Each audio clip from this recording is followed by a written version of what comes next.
So far, Sonny's doing a lot better today. Staying pretty close, but I don't know if he's picked up a scent or seen anything to chase yet. So we'll just have to see, but he's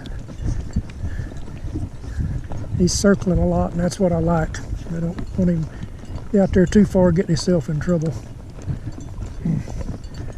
Yeah, I don't think he's ever met up with an oryx yet, and they can get pretty aggressive.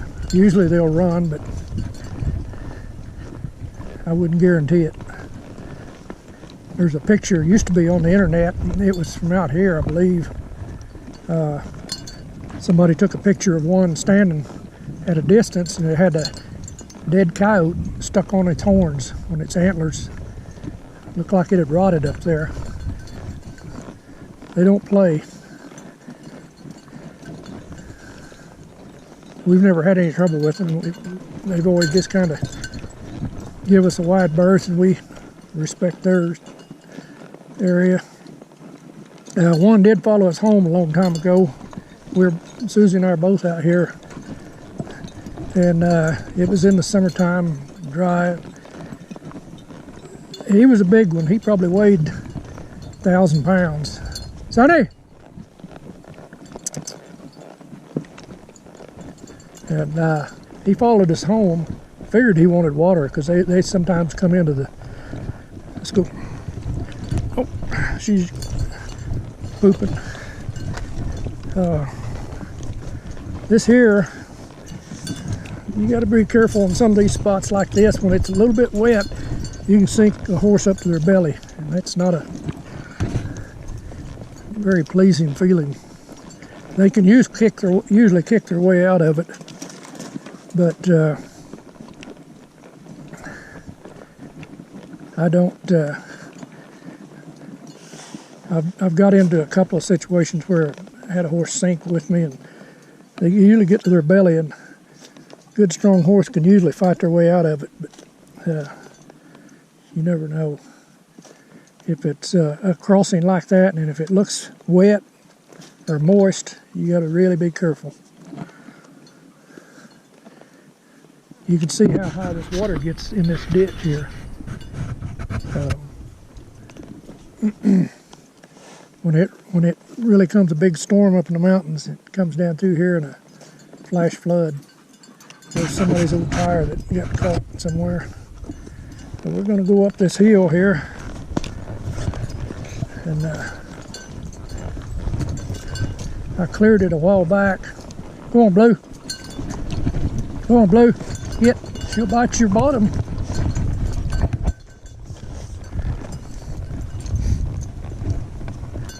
Sonny! I'll stop. Let her eat some of these beans and wait for him to appear. Sonny! Here he comes. Come on. Let's go. Alright. I'm going to stop here and call Susie and let her know that that crossing there, coming down that little slope and going through that crossing, is always a little bit dicey. And we always try to keep in touch if one of us crosses to make sure we made it okay. So I'm going to stop here in a bit, give her a call before I go any further. This here, what you really got to look out for over here, it's no coyote den.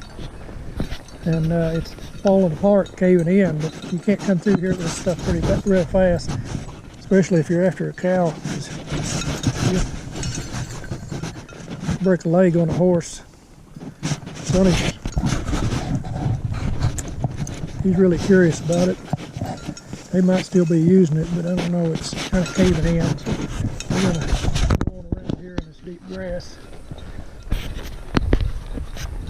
Susie used to have a trail through here. About lost it. She used to do a lot of walking through here, especially in the wintertime, and with the dogs. There ain't no cows been out here in a long time, so it's kind of growed out. I'll get up above this grass here.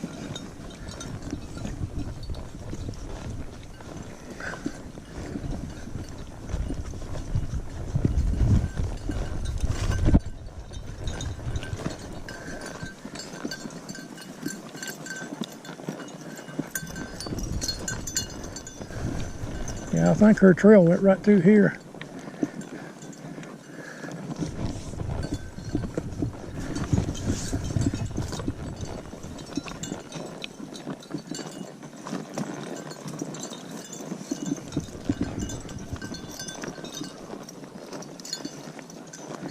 Yeah, I believe this is it.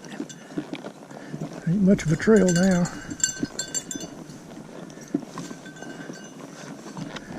Used to have it wore in pretty good. We'd come in there with the horses too, keep it broke down, but I hadn't been over here in a long time.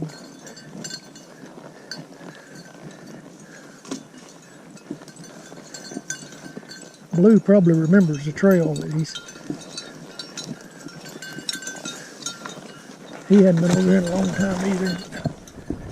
We'll see.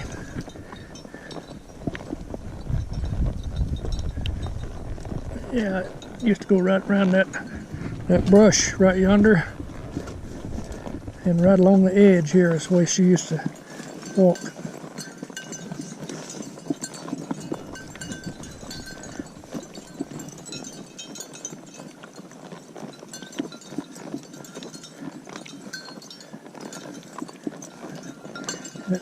Out to my left, out in there, there's a lot of small ditches, so you really got to be careful with that too. Oh, black cloud coming over me up from above. Oh, oh. There's some. Oh. There's some deer poop right there. Don't see any tracks.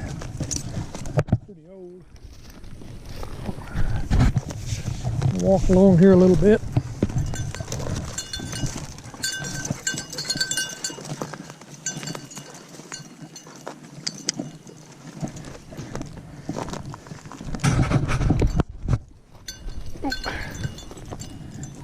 The mesquite will sneak up on you.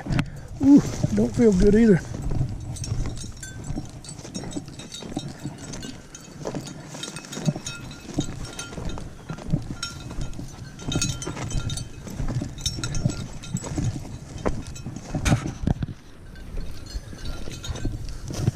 She won't stop and eat.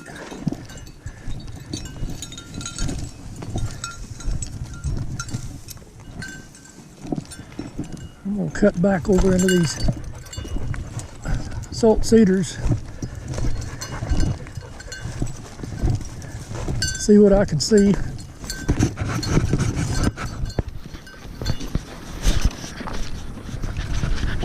This is a little small ditch, but there's a lot of them out in this area here. You can't really see how deep it is. Some of them are a lot deeper.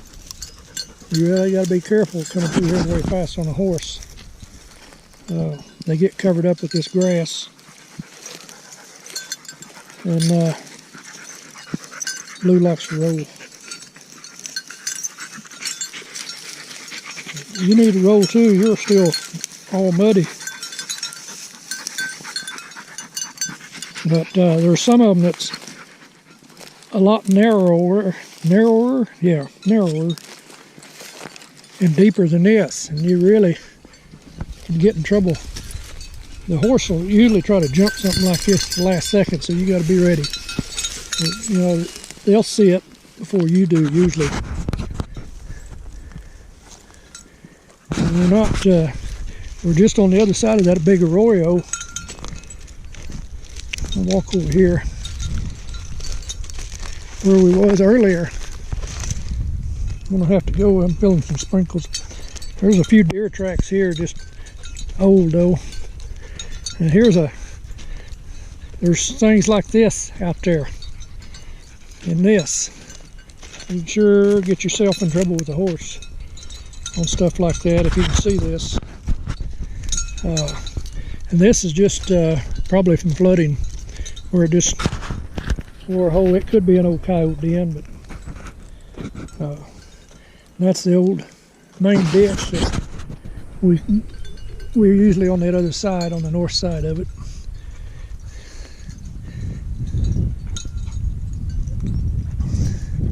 And water don't hardly run down it anymore. I'm getting sprinkled on. It'll cool things off though. Sonny! Sonny! Here he comes. He's doing real good today. Don't fall in the hole. Yeah. Come here. Hey. Come here. Come here. Yeah. He's doing real good. And anyway, I'm gonna make a circle and head back. Now this is it's pretty faint there. That's a pretty small deer.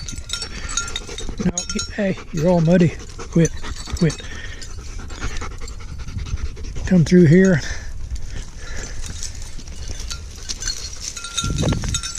I might have to get my slicker on if it. We need the rain. There's a big old black cloud right over me.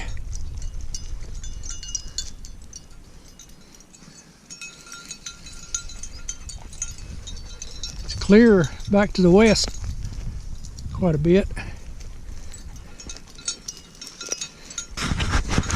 Anyway, I'm gonna grab her up and head on out of this place. She's getting a little picnic here. I smell mint. There's something growing back in here, mint. I just got a whiff of it.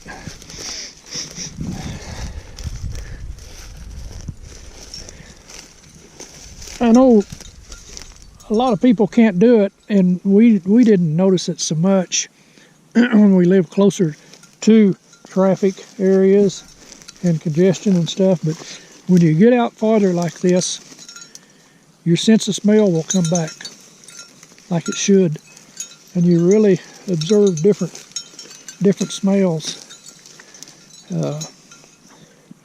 It just, I guess it's not important, but it's just something that we've noticed. And you can really smell where we live when a car comes down the road. We can smell the diesel or the gas fumes way ahead of time. And it just makes a big difference to get out of that stuff. I know everybody can't do it, but it's just something that we've noticed. So I'm gonna see if I can get back up on her and head on out of here. That cloud's moving to the northeast, moving on back towards the mountains. Right straight in front of me over at the foot of the mountains, you can see a kind of a downpour. It's probably not hitting the ground. You can see it up high, and then you can see a little bit of it down low, but I'm back out in the sunshine. I'm gonna head on out through here.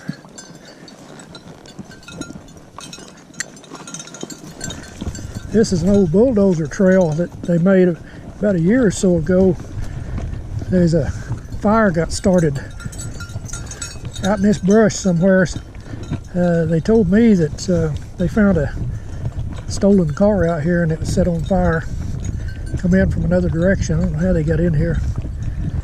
And they used a bulldozer to, it was getting ready to jump that big arroyo there, I think, and they come in there, the fire department come in there with a bulldozer, and where they get the trucks in here to fight it, and they got it out pretty quick. They done a good job. It's just about growed over. You can see the stobs here where it burnt somewhat.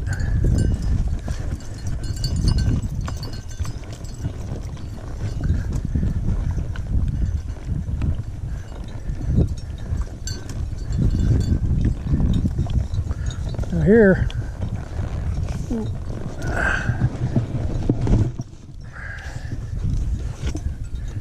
let her. Right here is a crack starting, and what that'll do, water will go down in there and undermine that, and it'll be like a sinkhole all along here. It's just barely starting right now. Just noticing it's not bad right now, but it'll get bad. You kind of got to watch, and it stops right there, but then it picks up right over here. goes a little ways. And a lot of times on a spring or a creek out here, the water will run for a ways across the ground in a arroyo or a creek bed, dry creek bed. And then it'll sink and just disappear. And what it does, a lot of times it'll come up on downstream somewhere, come back up. Or it'll come up close and animals will sense it and they'll dig into it. The Indians used to do the same thing a long time ago. Somebody's wanting some pellets. That's probably the way it done here. The water was running and it found a soft spot and it sinks in, creates that crack, and it either stays or comes back up later on because it floods out here pretty bad. But this'll, if it does enough times, it'll eventually eat it out underneath there. A lot of times where you can't see how bad it is, and it'll just be a depression you'll fall into with your horse if you're not careful.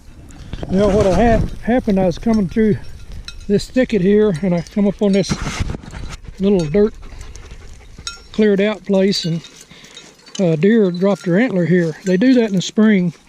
This is mule deer, and 9 times out of 10 you'll always find just one. On rare occasions, we only, in all the years, hey, don't chew that up.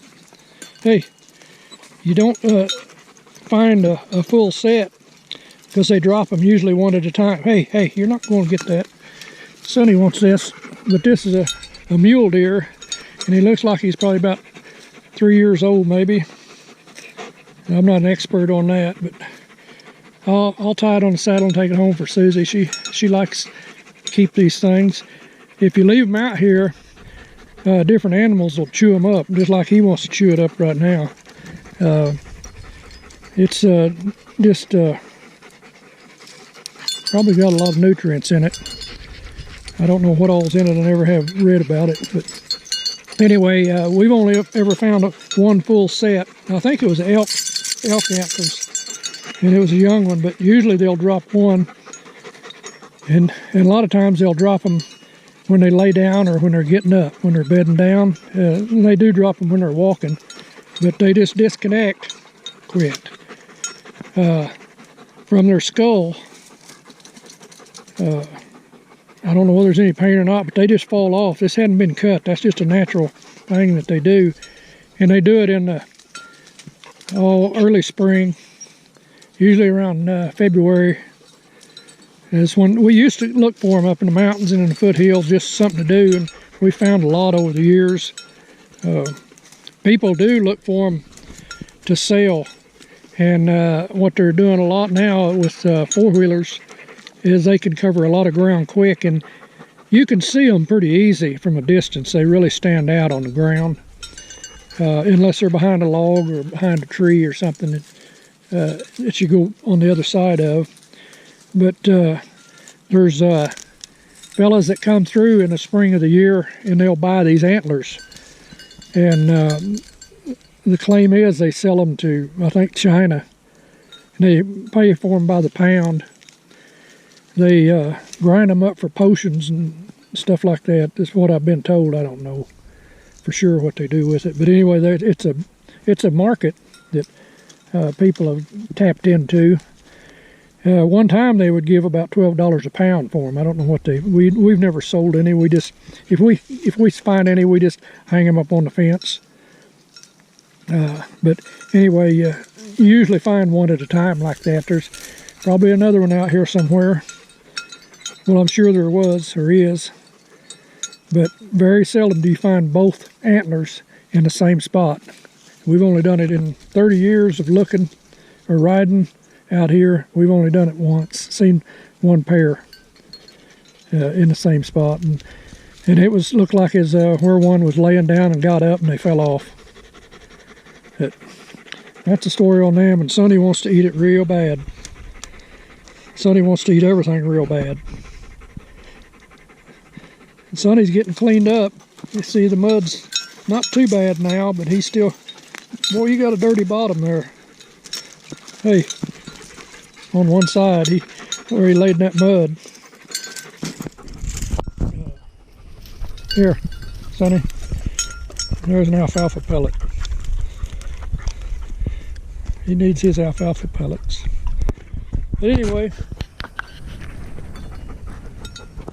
she's not real hungry. She just got through eating. Well, actually, they'll always graze a little bit when you turn them loose. But we'll get ready and head on back and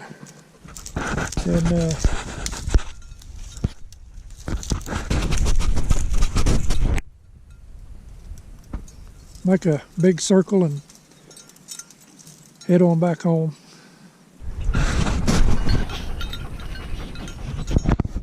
Hey, I'll tie this thing on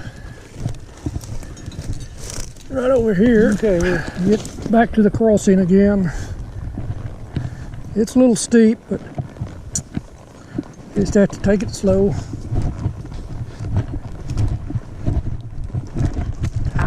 She don't take it too slow.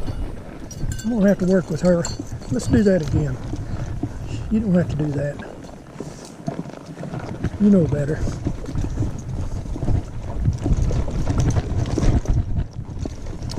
Okay. Now, let's go slow. Easy does it. Easy does it. Easy does it. That's a good girl. Yeah, wasn't that much better? Yeah, you didn't like it either, did you?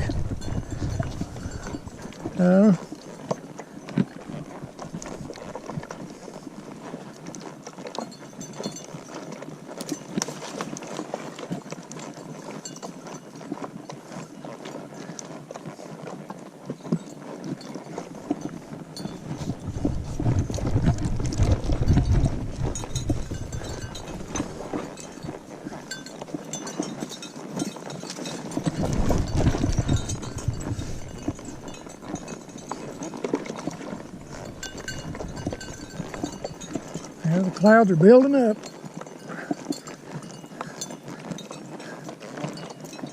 Might sprinkle a few drops this evening, maybe. Here's one of those places where a crack started, and now it's kind of undermining. You can see the different look of it here, and you got to be wary of stuff like that when you're riding out here. It's liable to give with you. So we're gonna, there used to be a trail right through there, but the water's seeped in there somehow, or maybe it's coming back, but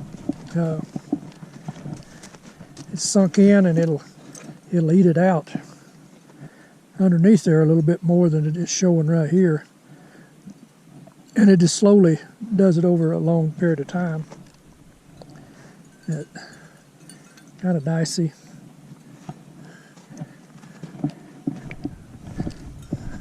You gotta be careful. This looks like this is that game trail I passed right here. And they're heading there's a crossing right over yonder, about 100 yards away, across that big ditch. It'd be pretty hard to do on a horse unless I hadn't looked at it in a long time. The deer might have it plowed out to where if they ever put cows in here, they'll work it out where you could probably take a horse through there. But yeah, I'll walk over and take a look at it.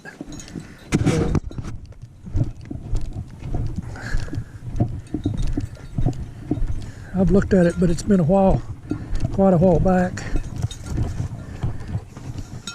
There's a lot of tracks here. They converge on this one trail here. I was gonna, there's some fresh ones there. That's a pretty good size. That's not real small. Small for a mule deer, so it's probably young ones. On them, where I found that antler, you'll find places like that, and most would think avid hunters would know, but it's called a scrape, and They'll usually tear up the brush with their antlers. They just, I don't know whether they're mad or what, but them old bucks will tear up, rub a little tree and just rub the bark off of it. But they'll also dig out a place in an area like that where that antler is dropped. And if you look real close, if you're in there soon enough after they pass through, they're marking their territory. They'll pee in there. But they'll generally, the ones that I've run across, they'll come in from one direction and they'll leave in another direction. And you can plot which way they're going to come in and wait for them if you're a hunter. Instead of walking all over the woods, it's pretty hard to walk all over the woods and try to outsmart them. There's people that can do that quiet enough, but it's pretty hard to do. The last time I went hunting, it's been 30 years ago probably. I had I used a muzzle loader, and it was about this time of year. That's when muzzle loading and archery season starts. Well, I climbed up in a tree by a little meadow up in the mountains, and I just sat there and waited. And just to show you, I heard some noise coming towards me, and it was a bow hunter. And I don't know whether he was going in for the day or what. I hadn't been up there a long time, about an hour or so. And he was walking through there, and I purposely left one canteen down at the bottom of the tree to wash my hands if I was able to get anything. And then I had a canteen with me up there in the fork of a tree where I was sitting. They generally don't look up, the deer, unless they're by bluffs on one side of a mountain. But they don't so much look up in the trees. They'll come right under you. And I'd had a lot of them come under me that morning. I just hadn't done anything. But anyway, this bow hunter come along, and he was looking like he was really trying to stalk something. And he seen that canteen, and boy, he just looked and looked, turned around and looked. And I could have just sat there, but I finally said, that belongs to me. And he looked up, and it kind of shocked him that he come so close to me without knowing it. But a lot of people like to do that. They like to try to stalk them, and some people are good at it. But if you're after food, the best way is the easiest way. And if you're in thick country, climbing a tree really works good, because they don't so much look up in the trees. But anyway, I'm going to go over here and look at this. That's a pretty big track right yonder. That's soft dirt, but that might be a big buck. They don't so much run with the herd when they, especially during hunting season, because that's what the ones everybody's after. But these are old tracks.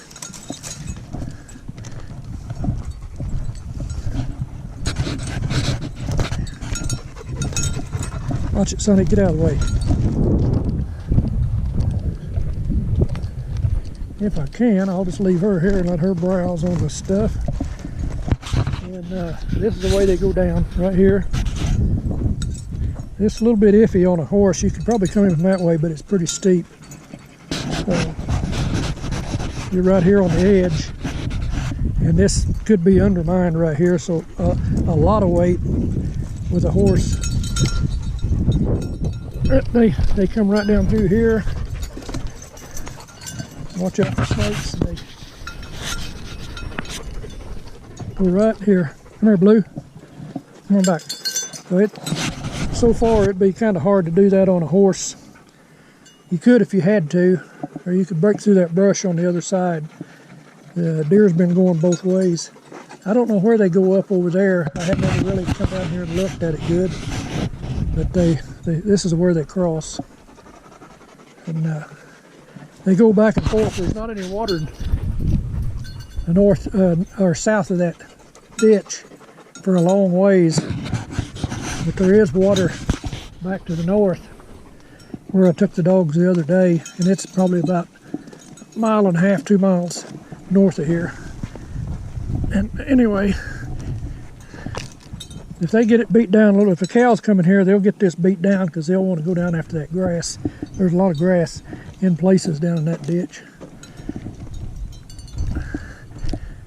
There's a big landslide or a cave in up there. That's why we don't ride it too much anymore, because it can really hurt you if it. And what was causing it, they had jets out here several years ago that really done a lot of sonic booms. They got different jets out here now, and they don't do it so much. They do shoot stuff out on the missile range and boom from time to time, but I believe it's called F-22s. It was a new stealth fighter, and boy, they boomed all the time. And they moved them out. I don't know where they took them to. They moved them out of here. They didn't stay here very long. Now I believe they got F-15s. But anyway, this is where the deer, the trail that I watch once in a while where the deer cross. And I don't hunt anymore. I just don't want to. If I had to, I would. But I just enjoy tracking and seeing what they're doing. And if I can get in a place where I can watch them, I like to watch them too. Just to see what they do, how they act. You'll see them. I've got where I could watch them before, and then they're just like young horses. The young ones will rear up and fight at each other, and while the mamas are out there grazing, and they usually browse on brush. They will eat grass, but the ones out here that I've seen, they're more of a browser, the mule deer. But it's enjoyable to watch them. Okay, I think it's about time to go home. So we're going to wind it up. And here's another place that I went right by. I walked by it. This is undermining, and this part of this shelf will eventually fall off into the ditch right here. Where all these holes are, it's undermining where the waters come in from another direction and undermine this, and it'll go way down there until it weakens it enough. And usually what does is enough booms vibrate the ground, and the sonic booms, and it'll fall over like that did there, up there a little ways. No, you don't need to come out here. Let's get back over here away from it. There's some grass. But you